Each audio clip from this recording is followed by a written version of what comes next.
За прв пат во историјата на плурализмот во Македонија, пратеник е осуден за став искажан од собраниска говорница.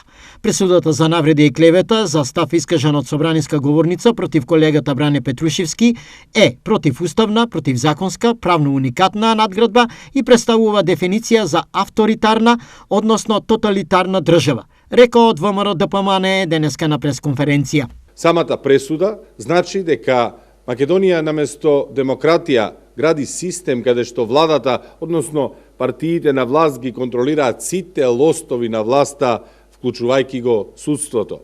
Па со помош на сите инструменти јавно покажува дека не толерира никакви опозицијски или издвоени гледишта и користи страв и заплашување за да ја остварува својата власт над општеството.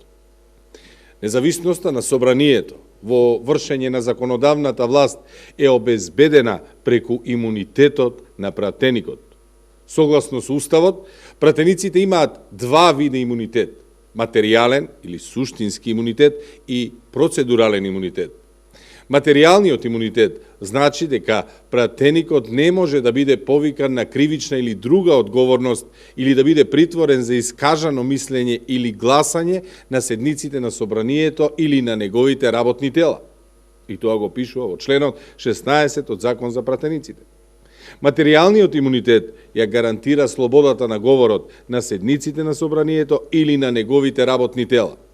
Овој вид имунитет не може, да повторам, не може да биде предмет на расправа за одземање.